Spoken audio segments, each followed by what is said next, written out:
Selamat datang! Kali ini kita bakal kupas tuntas sebuah konsep keren dari maestro marketing Philip Kotler, yaitu Marketing 5.0. Intinya, gimana caranya teknologi itu bisa benar-benar ngebantu manusia. Yuk kita mulai dengan satu pertanyaan penting yang mungkin lagi ada di pikiran Anda. Di dunia yang sekarang serba AI, ada 5 generasi yang beda-beda banget, plus disrupsi digital di mana-mana, gimana caranya marketing kita bisa tetap relevan dan gak ketinggalan kereta? Nah, buat jawab pertanyaan itu, kita bakal bahas beberapa hal penting. Mulai dari realitas marketing yang baru, apa aja sih yang mendorong perubahan, terus kita definisikan apa itu marketing 5.0, komponen intinya apa aja, dan terakhir filosofi utamanya, teknologi untuk kemanusiaan. Oke, kita masuk ke bagian pertama, realitas pemasaran yang baru. Yuk kita lihat kenapa para marketing sekarang ini kayak lagi ada di persimpangan jalan yang penting banget. Jadi gini, dunia marketing itu kan terus berevolusi ya. Dulu banget fokusnya ke produk, terus geser jadi lebih ke pelanggan. Abis itu kita mulai ngomongin soal nilai-nilai kemanusiaan, dan akhirnya boom, masuk ke era digital. Nah, semua tahapan ini tuh sebenarnya ngebangun pondasi buat apa yang terjadi sekarang. Dan disinilah letak kuncinya. Coba bayangin, marketing 3.0 itu ngajarin kita soal hati, soal gimana caranya jadi lebih manusiawi dan peduli. Terus, marketing 4.0 ngasih kita otak, teknologinya, semua alat digitalnya. Nah, langkah berikutnya itu bukan milih salah satu, tapi justru menggabungkan keduanya. Hati dan mesin harus jalan bareng. Tentunya, perubahan ini nggak terjadi gitu aja. Ada 3 kekuatan besar yang suka nggak suka memaksa dunia marketing buat berubah. Apa aja itu? Yuk kita bedah satu-satu. Tantangan pertama nih, kesenjangan generasi. Coba bayangin deh, seorang eksekutif dari generasi baby boomer harus bikin strategi marketing buat Gen Z. Cara mereka mandang dunia, kebiasaan belanjanya, bahkan cara ngobrolnya aja udah beda banget kan? Nah, ini tantangan yang gak main-main. Yang kedua, polarisasi kemakmuran. Gampangnya, kelas menengah itu makin tipis. Akibatnya, pasar jadi kebelah dua. Ada segmen yang super premium, yang nyarinya kemewahan, dan ada segmen yang sangat sadar harga, yang penting murah. Brand sekarang jadi susah buat main di tengah-tengah. Dan yang ketiga, kesenjangan digital. Eits, ini bukan lagi soal siapa yang punya internet dan siapa yang enggak ya, tapi lebih ke pola pikir. Di satu sisi, ada orang-orang yang seneng banget sama otomatisasi, sama AI. Tapi di sisi lain, banyak juga yang cemas, takut kerjaannya digantiin robot atau datanya disalahgunain. Nah, tabel ini nunjukin banget kan betapa bedanya tiap generasi. Masalahnya muncul di sini nih. Seringkali para pemimpin perusahaan itu kan dari generasi baby boomer atau Gen X. Tapi mereka bikin keputusan buat pelanggan dan karyawan yang kebanyakan Gen Y dan Gen Z.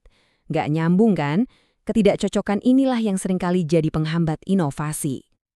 Oke, jadi dengan semua tantangan tadi, terus solusinya apa dong? Nah, disinilah marketing 5.0 masuk. Yuk kita coba definisikan bareng-bareng, apa sih sebenarnya ini? Ini dia definisi kuncinya. Marketing 5.0 itu adalah penerapan teknologi yang meniru manusia. Garis bawahin ya, meniru, bukan menggantikan. Jadi kuncinya itu memperkuat. Ibaratnya teknologi ini bikin para marketer jadi punya kekuatan super. Ingat kan tadi kita ngobrolin soal gabungan hati dan mesin? Nah, inilah wujudnya. Kita ambil tujuan yang sangat manusiawi dari marketing 3.0. Terus kita kasih kekuatan teknologi canggih dari marketing 4.0.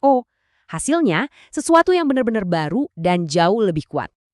Tapi gimana cara nerapinya di dunia nyata? Nah, marketing 5.0 itu dibangun di atas 5 komponen utama.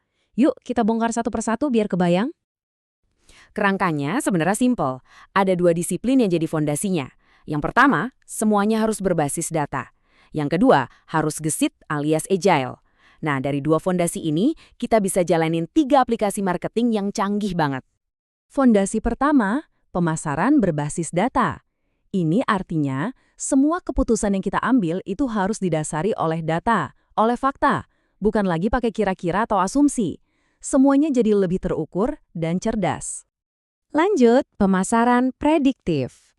Kerennya, dengan data yang udah kita kumpulin tadi, kita bisa jadi kayak peramal.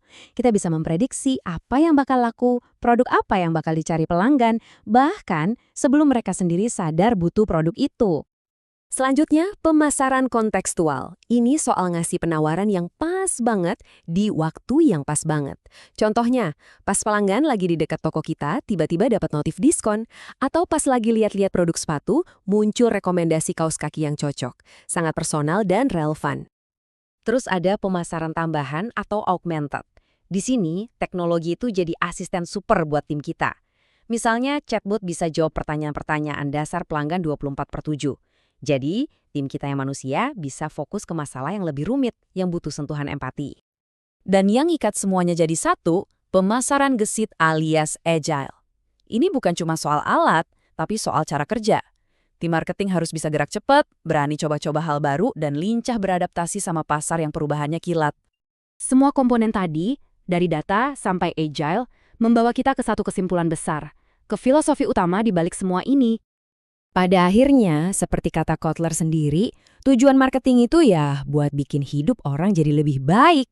Jadi, semua teknologi canggih tadi itu bukan cuma buat keren-kerenan. Tujuannya cuma satu, teknologi yang dipakai untuk kebaikan. Dan inilah pesan utamanya. Yang paling penting, teknologi itu tugasnya memperkuat manusia, bukan menggantikannya. Biarin aja mesin yang ngurusin pekerjaan repetitif yang butuh kecepatan dan skala besar. Sementara kita, manusianya, bisa fokus pada kekuatan kita, empati, kreativitas, dan kebijaksanaan, sesuatu yang nggak akan bisa digantikan mesin. Nah, sebagai penutup, saya mau lempar satu pertanyaan buat Anda renungkan. Seiring teknologi yang bakal makin pinter, makin canggih, gimana cara Anda memastikan strategi marketing Anda nanti tetap terasa manusiawi?